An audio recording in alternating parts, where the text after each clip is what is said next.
na drug lord o malalaking smuggler ng droga na napatay or nahuli or napakulong sa panahon mo? Ma'am,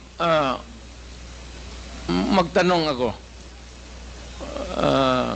Mr. Chair, ako po yung nagtatanong. Point of order. Hindi, teka muna. Pwede pong sasagutin na lang ng resource person. Mali yung tanong mo eh.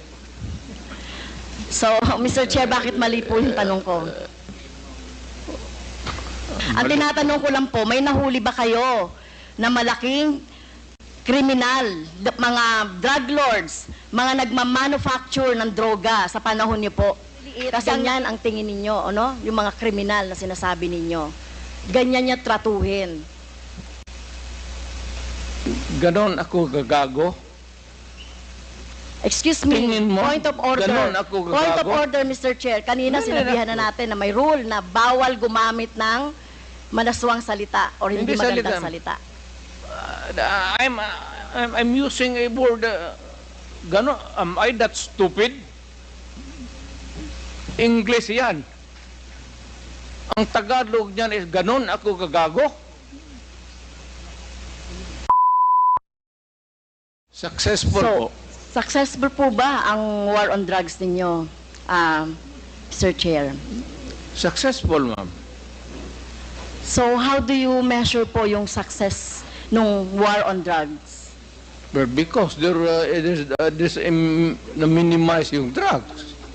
You cannot entirely eradicate drugs because pang hanap buhay yan eh.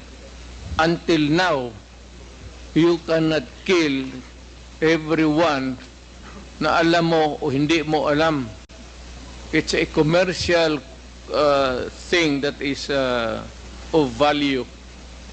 And people, yung walang trabaho, walang hanap buhay, papasok talaga dyan. Lalo na if they are criminally inclined to do it.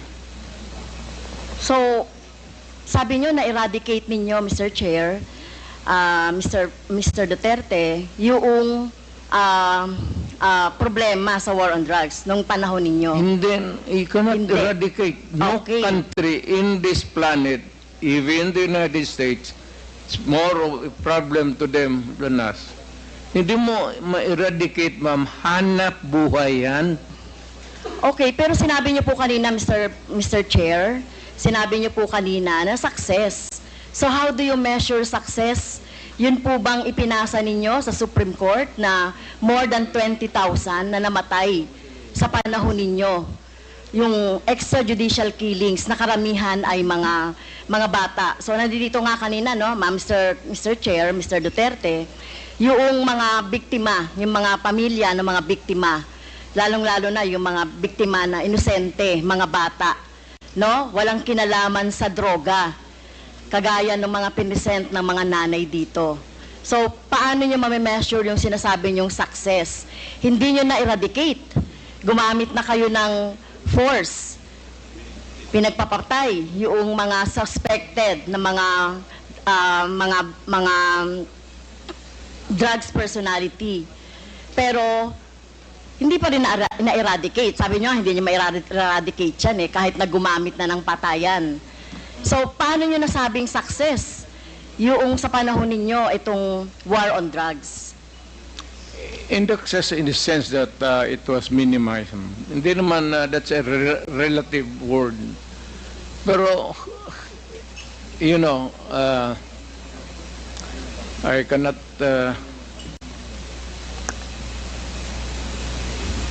minimize. Basta ginawa ko yung dapat kong gawin sa panahon ko, ma'am.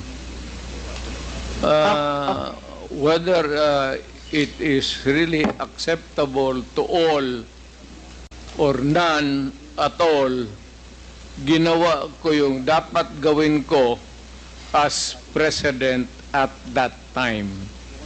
Now, if you are asking for accountability, then if you can, I said, ina-admit ako naman, file the case, and I will go to jail willingly if you can prove the case, because this is a democratic country and there is a democratic process. even for criminals, and even for a president or mayor who committed a wrong in the campaign against the drug menace of this country.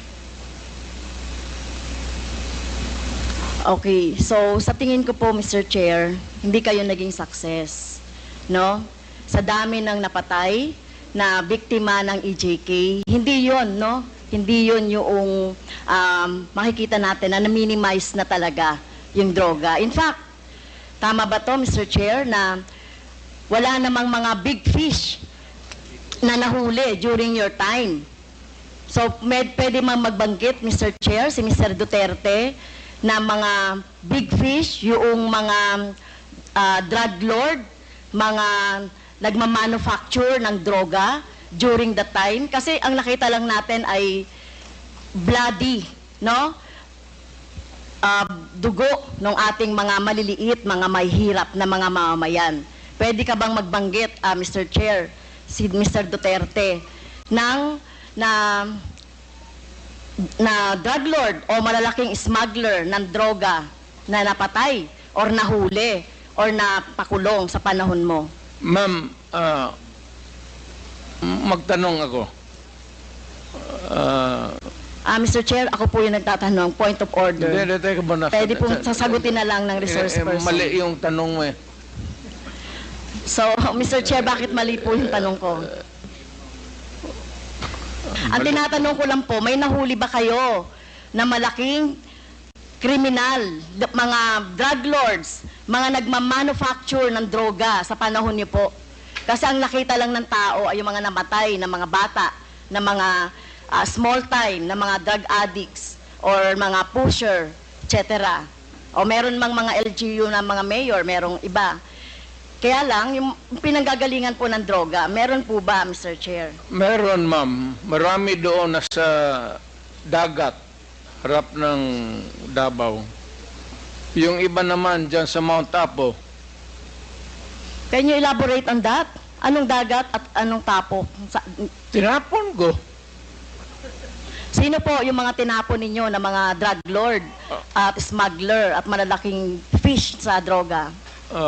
Hindi ko na tinanong bakit pa ako magtanong. Basta pag nahuli, drug lord, I take over, lagay ko sa bangka, pagdating doon sa dulo, kalian ko yung kamay pati paa, tapos itapon ko. Okay. So, dapat po magbanggit kayo. At alam ko po, Mr. Chair, si Mr. Duterte ay isang lawyer. At alam ninyo yung due process. At alam nyo ba paano pahalagahan ang buhay? Whether yan po ay talamak na kriminal o wala ng pag-asa sa buhay or whatever, kung nahuli, dapat ay binigyan ng due process, ikinulo, inahuan ng cases, kinulong, at hindi agad-agad ng pinapatay na katulad ng ginagawa ninyo, Mr. Chair, ni Mr. Duterte. Ginagawa ni Mr. Duterte yung sa sinabi niya. Ma'am, ang preso kasi ma'am sa amin is only good for 40, 50. Minsan umaabot na kasi ng 80, 100. Overcrowded na. So, yung iba, itatapon mo na lang para medyo maluwang. Well, excuse me sa mga audience, no? Siguro may kakampi dito si Mr. Duterte. Hindi po nakakatawa yon. Hindi ako nagpapatawa, ma'am. Pero hindi po kami natatawa. Mr. Chair, wag mong gawing katatawanan But hindi ang na. hearing na ito. Sinasabi ko sa iyo. Well, naging presidente ka, Mr. Chair. Correct. Pero dapat alam niyo po yung due process at pagpapahalaga sa buhay. Hindi yung ganyan. Sino bang may kasalanan? Bakit po congested ang ating mga kulungan? 'Di ba? Bakit po sinasabi ninyo hanap buhay ng ibang mga tao yung droga? 'Di ba dapat obligasyon ng pamahalaan na i-provide ng pagkakataon, oportunidad para sa employment ang mga tao para hindi po na ano sa droga na katulad ng sinasabi ninyo, no, mga dahilan. Pero ito po, no, wag niyo pong gawing katatawanan. Kung totoo po yung sinasabi niyo, name names. Sino po yung tinapon niyo sa sa dagat? Nakita pa po ba yan ng kamag-anak niya? Ito katulad po ng mga biktima ng ating ng droga, ng biktima ng EJK dito. Wala man, Davao man ako assign, ma'am. Hindi po, Hindi ito man katulad dito? nito, katulad niyan. Sinabi po Mr. Chair ng ating ni Mr. Duterte na pag may nahuli siya na sangkot sa droga o malalaking fish, tinatapon niya. So gano'n na po ba ka-cheap or wala kayong pagpapahalaga sa buhay ng tao? Kaya sa panahon ninyo ng war on drugs, no wonder 30,000 or less ang namatay sa panahon ninyo. Sa halip na gawin ninyo ay i-rehabilitate, bigyan ng trabaho, pero ang ginawa ninyo sa mga pulis, utusang patayin ang mga biktima ng droga. Tama po ba yun, Mr. Wala Chair? kasi akong trabaho maibigay sa kanila, ma'am, hanggang ngayon. It remains to be a problem. What you're mounting is still the same problem that we have had for all these years. Hanggang ngayon, nandiyan pa rin yung droga. Hindi yun matatapos. Hanap buhay nga. Pero hindi po siguro katulad nyo, no? At ito ay magsisilbing lesson, Mr. Chair, kay Mr. Duterte, no? At sa mga susunod na mga mamumuno sa ating bayan. Hindi po solusyon ang pagpatay, no? Kung walang mga hanap buhay, bigyan ng hanap buhay. Pagsikapan dito nga, di ba? Ginagawa nga natin ng buong makakaya natin para bigyan ng kahit papaano ay tulong yung ating mga mamamayan. So hindi po ito dapat patayin, no? So mukhang mali po yung line of thinking Hindi ni dapat, ma'am. Pero kung talagang, Mr. Duterte. if the situation calls for it, I will not hesitate. And the police should not hesitate, especially facing a criminal who is also going to kill you. Pag hinuli mo, dapat patayin mo talaga. At ayaw kong makita na buhayan kasi gamutin mo pa sa ospital, magastos pa ang gobyerno, tapos tapon mo doon sa prisuhan, pakakainin mo pa. Tapusin mo na. That is my philosophy. And I don't believe in you, If Mr. you do Mr. not Chair. like if you do not like my ideology, fine. That's mine. Bahala ka na sa buhay mo kung ano yun. Opo.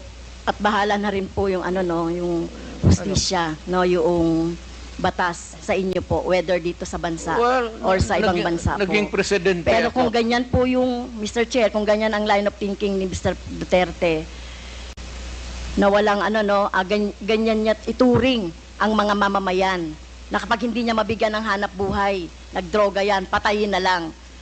So what kind of thinking of that, Mr. Chair? Right thinking.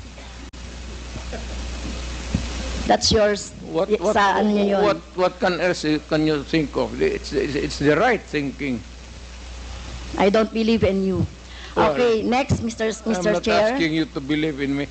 Okay, fine. Far from it. Fine, Mr. Chair. In same Senate hearing, Mr. Chair, Mr. Duterte said, encourage the criminals to fight. Encourage them to draw their guns. Yan ang instructions ko. And the only way na hindi kayo makulong, and to justify the killing is bigyan mo talaga ng panahon na lumaban. Okay? So, madalas po, Mr. Chair, no, nababanggit dito, self-defense ng mga pulis, yung ginagawa nilang pagbaril o pagpatay sa mga biktima ng or yung mga hinuhuli nila at pinapatay nila. So, as a lawyer, Mr. Chair, tanungin ko si Mr. Duterte, ano po ba yung elements of self-defense? when your life is placed in danger, whether as a civilian or a police, you have the right to defend. And if your life is in danger, kill the idiot in front of you, or you will die as an idiot. At yung kriminal, malayang but have the satisfaction of doing his thing. Okay. Yun po ba, as a lawyer, yun po yung inyong alam tungkol doon sa elements ng self-defense? That ibang ano man, performance of duty, yung self-defense, elements of self-defense, kasali yan doon sa, it also at favors the policeman or soldier. Isa lang ang standard niyan, ma'am. Are you in danger of losing your life in front of a person, whether really criminal or your enemy, galit mo, and there's a confrontation, a violent activity ensues, and if your life is in danger, put the idiot down. Rather mamatay ka. Ano ba itong buhay na ito? Okay. Pagdrama ba tayo? Thank you po, Mr. Chair. Salamat. So sinasabi niyo po, encourage the criminals to fight. Okay? Encourage them tama to yan. draw their guns. Tama yan, ma'am. Okay? So ang elements po ng self-defense ay, ang alam ko po, no, sa turo ng mga abogado, ay kung merong unlawful aggression. Eh yung bata po, meron bang yung napatay na mga bata, yung mga napatay na mga basta na lang nakursunadahan, etc. So wala ditong elements of self-defense, no? Number 2, reasonable necessity of the means employed to prevent or repel. So ang nangyari na po, pinatay na agad no? Pinatay na agad yung biktima. Pangatlo po, yung lack of sufficient provocation on the part of the person defending himself. Pero sinasabi dito, sufficient provocation.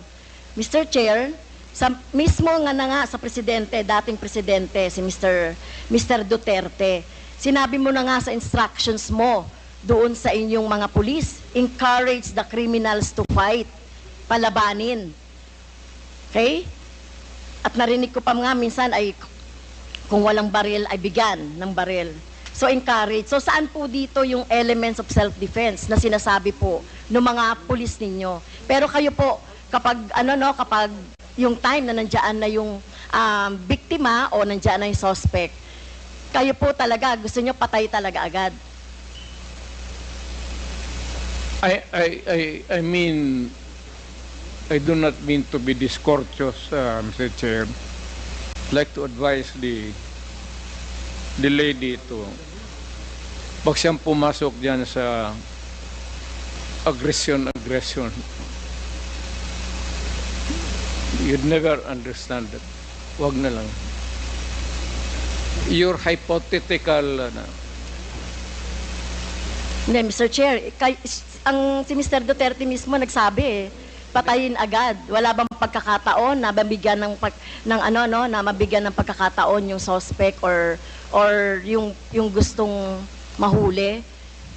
Ang concept niyo talaga patayin agad ang mga kriminal o yung mga addict o yung mga pusher. Pero ang tanong ko nga, hindi niyo ginawa yan sa mga drug lords. Okay? Hindi kayo nang huli ng mga manufacturer ng drugs. Pero yung mga maliliit, ganyan ang tingin ninyo, ano? Yung mga kriminal na sinasabi ninyo. Ganyan niya tratuhin. ganon ako gagago? Excuse me, Tingin mo, point of order. ganon ako gagago? Point of order, Mr. Chair. Kanina sinabihan na natin na may rule na bawal gumamit ng malaswang salita or hindi Hindi magandang salita. salita. I'm using a word, gano, am I that stupid? English yan. Ang Tagalog niyan is, ganon ako gagago?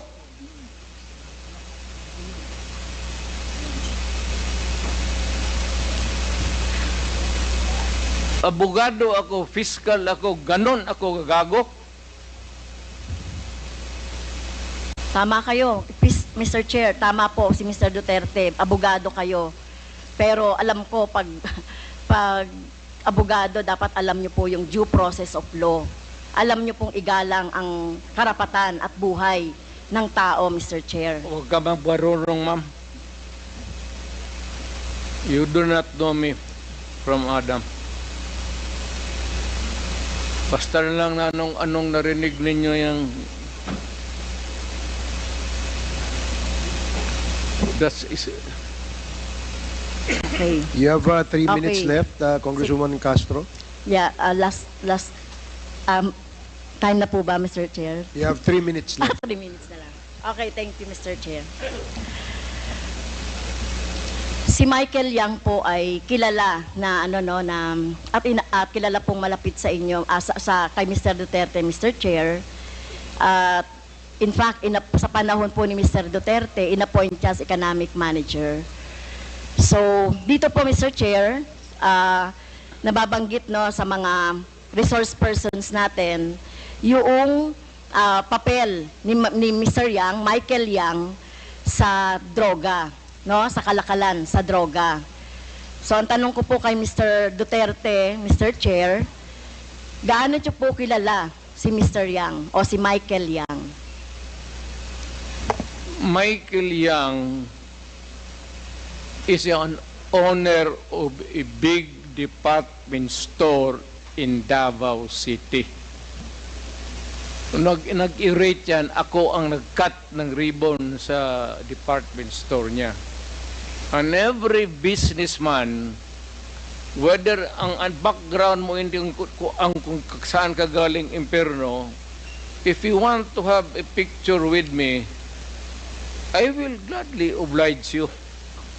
Even the criminals. Alam mo, do not confuse your, just because they are Chinese and they suspect you.